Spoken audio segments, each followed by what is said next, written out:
Hello बच्चों, तो आप लोगों को फिर से स्वागत है हमारे एक नए वीडियो में। तो आज हम लोग क्वेश्चन करने वाले हैं क्लास 10वीं का। जो क्वेश्चन बच गया था एक, तो हमारे पास क्वेश्चन कुछ इस तरह से है। 2 केजी सेव और 1 केजी अंगूर का मूल्य किसी दिन 160 रुपया था। एक महीने बाद 4 केजी सेव और 2 केजी अंगूर का मूल्य 300 रुपया हो जाता है। इस स्थिति को बीजगणितीय तथा ज्यामितीय रूप में व्यक्त करें। तो चलिए हम लोग क्या करते हैं, हल करना शुरू करते हैं।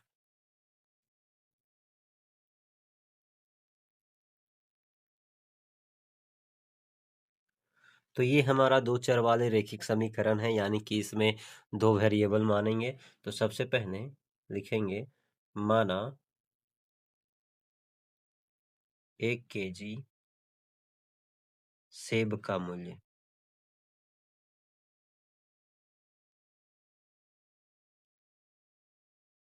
इसको हम लोग मान लेंगे x रुपया। कितना? x रुपीज है। उसी तरह 1 केजी अंगूर का मूल्य, अंगूर का मूल्य को हम लोग कितना मान लेंगे? y rupees.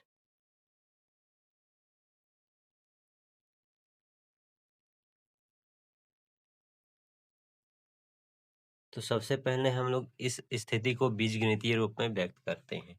अब हम लोग लिखेंगे बीजगणितीय रूप में।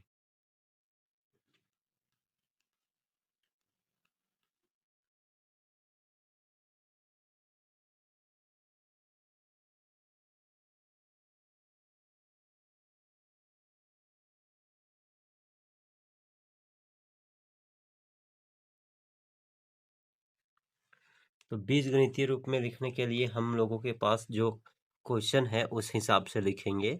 2 केजी सेब का मूल्य, तो हमारे पास 2 और 1 किलो का दाम x है, तो 2 किलो का 2x हो जाएगा, प्लस 1 केजी अंगूर का दाम, तो 1 किलो अंगूर का दाम y रुपया है। तो y इज इक्वल टू कितना खर्च हो जा रहा है? 160 रुपया। ठीक है, इसको हम लोग पहला इक्वेशन भी मान लेंगे। ठीक है, दूसरा नंबर स्थिति में हमारे पास क्या है कि 4 केजी सेव, तो कितना हो जाएगा? 4x, प्लस में 2 केजी अंगूर है ना, यानी कि 2y। तो कितना खर्च हो जा रहा है? 300 रुपया। ये कटेगा तो इसको काट के छोटा कर देते हैं, ऐसे कटेगा। देखो तो 2 दूना 4, 2 1 का 2, 150 दूना 3। तो हमारे पास आया।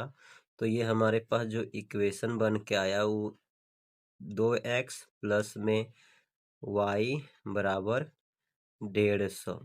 इसको इक्वेशन दूसरा मान लेते हैं। अब क्या करेंगे, इसको हम लोग को ज्यामितीय रूप में दिखाना है, ग्राफीय रूप में दिखाना है। अर्थात क्या करना है, सबसे पहले हम लोग x और y का वैल्यू दो दो फाइंड आउट कर लेंगे। ठीक है, तो हम लोग सबसे पहले लिखेंगे समीकरण फर्स्ट से।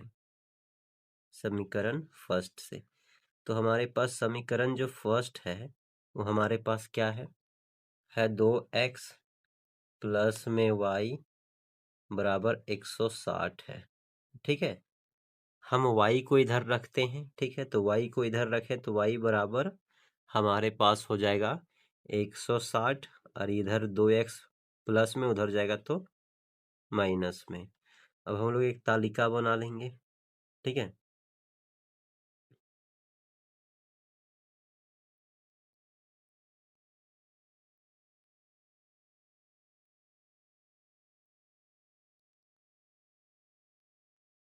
तो ये हमारा रह गया x, ये हमारा रह गया y। अब हमको y का वैल्यू चाहिए, तो x का वैल्यू रखेंगे।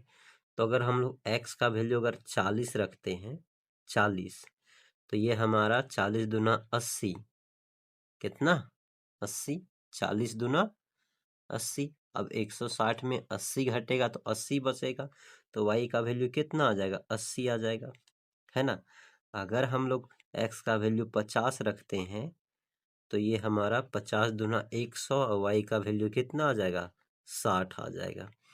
इसी तरह हम लोग क्या करेंगे, समीकरण सेकेंड से।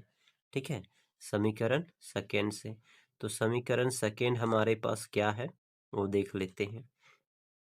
तो हमारे पास जो समीकरण सेकेंड है वो है कितना? 2x प्लस में y बराबर 150 है। इसमें भी y को एक साइड रखते हैं, ठीक है। इधर ये 150 हो जाएगा और माइनस में 2x हो जाएगा, ठीक है। अब इसमें भी तालिका हम लोग बना लेते हैं, तो 2 ठो वैल्यू निकाल लेते हैं।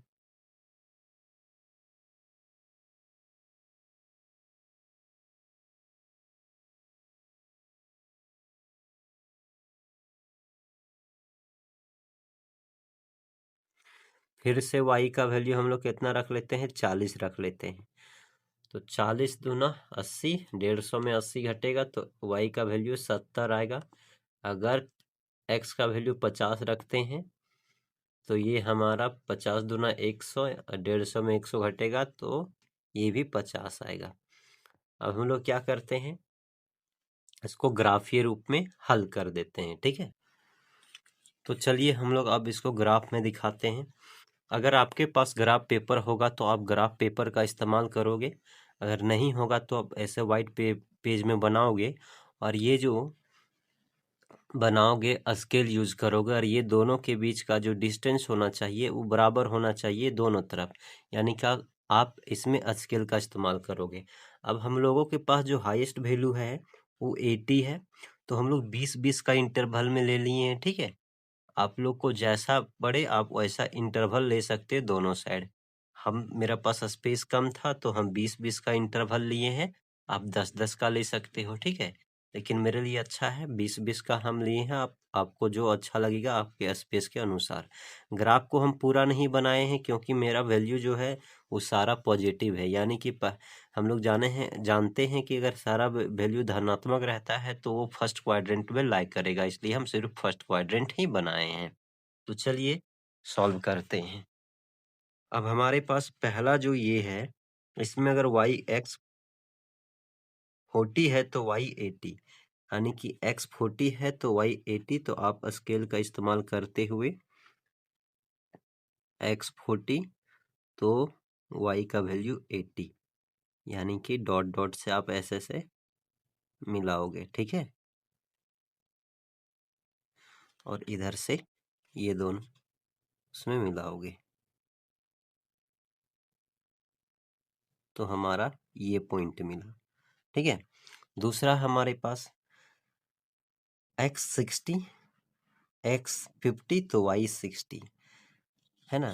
तो 50 कहाँ होगा, 40 और 60 के बीच में, एकदम बीच में, 40 और 60 के बीच में लगभग यहाँ होगा, है कि नहीं है।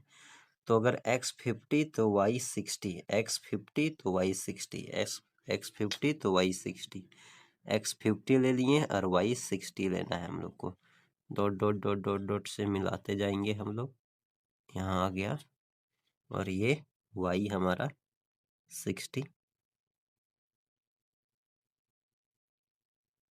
ये पॉइंट मिला। अब ये दोनों को मिलाते हुए हम लोग क्या खींचेंगे, लाइन खींच देंगे। ये दोनों लाइन को पॉइंट को मिलाते हुए एक हम लोग लाइन ड्रॉ करेंगे, ठीक है। ये हो गया।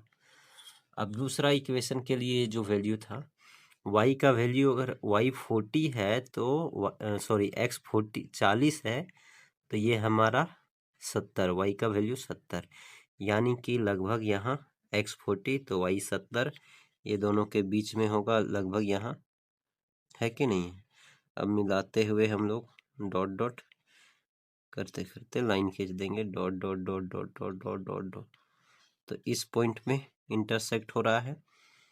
दूसरा कि अगर ये 50 ये तो दोनों 50, यानी कि दोनों 50-50 कहाँ ले करेगा, ये 50 है तो ये भी 50 मेरा यहाँ होगा, ठीक है। x का वैल्यू 50 तो y का भी वैल्यू 50।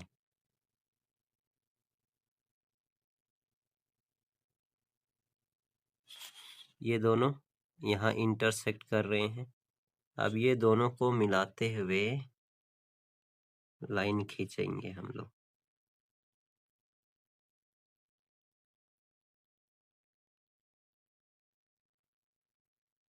तो ये दोनों को मिलाते हुए लाइन खींचे तो ये हमारा कहाँ इंटरसेक्ट कर रहा है, यहाँ इंटरसेक्ट कर दिया।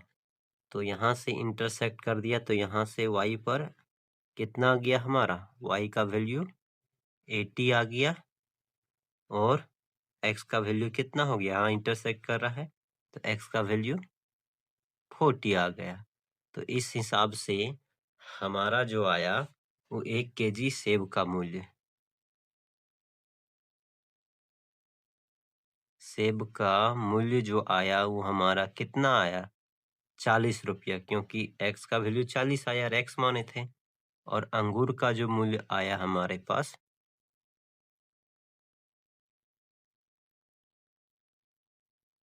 वो 80 रुपया आया, है ना। ये दोनों हमारा आंसर हुआ। तो आप चाहे तो इसका वैल्यू क्रॉस वेरीफाई कर सकते हैं। चलिए तो रख के देखते हैं यहाँ वेरीफाई करता है कि नहीं। अगर ये हमारा x 40 है तो कितना हो गया 40 दूना 80 प्लस 80 160। हमारा आंसर सही है। तो हम लोग मिलेंगे नेक्स्ट वीडियो में नेक्स्ट क्वेश्चन के सॉल्यूशन के साथ। तब तक आप अपना ख्याल रखिएगा। धन्यवाद।